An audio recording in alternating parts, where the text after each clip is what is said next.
పింఛన్దారులకి తెలంగాణ ప్రభుత్వం షాక్ ఇవ్వబోతోంది. ఖచ్చితంగా తెలంగాణ వ్యాప్తంగా ఉన్నటువంటి 43 లక్షల మంది పింఛన్దారులకి ఇది నిజంగా ఒక షాకింగ్ న్యూస్గానే చెప్పుకోవాలి. ఎందుకంటే అక్రమంగా ఎవరైతే పింఛన్లు పొందుతున్నారో వాళ్ళందరినీ కూడా ఏర్వేత కార్యక్రమానికి షురూ చేసింది ప్రభుత్వం.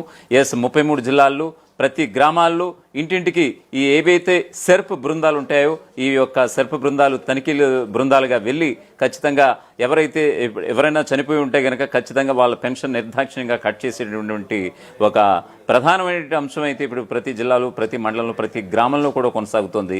మరొక వైపు ప్రభుత్వ ఉద్యోగులు కూడా ఖచ్చితంగా ఈ పెన్షన్స్ కూడా పొందుతున్నారని ప్రభుత్వ యొక్క నిఘా వర్గాలను బట్టి కూడా సమాచారం అందిందట. ఖచ్చితంగా దానిపైన కూడా మరీ ముఖ్యంగా ఫోకస్ పెట్టినట్లుగా తెలుస్తోంది. సో దీనికి సంబంధించి పూర్తి స్థాయి అప్డేట్స్ అయితే ఒకసారి తెలుసుకుందాం. అక్రమ పింఛన్ల ఎరవేతకు రంగం సిద్ధం. ప్రతి జిల్లాకు 4 స్పెషల్ టీమ్స్ ఏర్పాటు. సెర్ప్ ఆధ్వర్యంలో పింఛన్దారుల గురించి తనిఖీలు. లబ్ధిదారు మృతి చెందినట్లు తేలితే వెంటనే పెన్షన్ తొలగింపు. నేరుగా లబ్ధిదారుల ఇళ్ల వద్దకు వెళ్లి తనిఖీలు చేయనున్న అధికారులు. ఇప్పటికే బ్యాంకుల్లో ఏటా కేవైసీ సమర్పించాలనే నిబంధన. రాష్ట్రంలో సుమారుగా 43 లక్షల మంది పింఛనుదారులు. రాష్ట్రంలో అక్రమ పింఛన్ల ఎరవేతకు రాష్ట్ర ప్రభుత్వం సన్నద్ధమవుతోంది. చనిపోయిన వారి పేరున వారి ఖాతాల్లో జమ చేసిన పింఛన్లు కాజేస్తున్నారని, అనర్హులు తీసుకుంటున్నారని ఫిర్యాదులు ప్రభుత్వానికి వెలువలో వచ్చాయి. అదేవిధంగా ప్రభుత్వ రంగ సంస్థల ఉద్యోగుల కుటుంబ సభ్యులు సైతం పెన్షన్స్ పొందుతున్నారని, అక్రమంగా సదరం సర్టిఫికేట్ పొంది తీసుకుంటున్నారని ఆరోపణలు కూడా ఉన్నాయి. రాష్ట్రంలో 42,08,129 మంది పింఛన్దారులు ఉన్నారు. ఇందులో ఎక్కువగా 14,95,320 మంది వృద్ధులు, 15,09,793 మంది వితంతువులు పెన్షన్స్ తీసుకుంటున్నారు. ఇప్పుడు వీరిలో అనర్హులను గుర్తించి తొలగించేందుకు స్పెషల్ బృందాలు రంగంలోకి దిగబోతున్నాయి. Society for elimination of rural poverty SERP ఈ ఆధ్వర్యంలో క్షేత్రస్థాయి పరిశీలన చేయబోతోంది ప్రభుత్వం. ప్రతి జిల్లాలో 4-5 స్పెషల్ టీమ్స్ సిద్ధం చేసినట్లుగా తెలుస్తోంది. ఈ బృందాలు క్షేత్రస్థాయిలో నేరుగా లబ్ధిదారుల ఇళ్ల వద్దకు వెళ్లి వారి గుర్తింపు వివరాలు, జీవన స్థితిని తనిఖీ చేయబోతోంది. పింఛన్ లబ్ధిదారుల వివరాలను సమగ్రంగా తనిఖీ చేయనున్నట్లుగా అధికారులు సైతం ధృవీకరించినటువంటి పరిస్థితి. ఇక సెర్ప్ టీమ్స్ గ్రామీణ, పట్టణ ప్రాంతాల్లోని పింఛన్ లబ్ధిదారుల ఆధార్, అలాగే బ్యాంక్ ఖాతాలు, ఇతర గుర్తింపు పత్రాలను తనిఖీ కూడా చేస్తారు. గ్రామాల వారీగా సర్వే చేసి అనర్హుల జాబితాను రూపొందిస్తారు.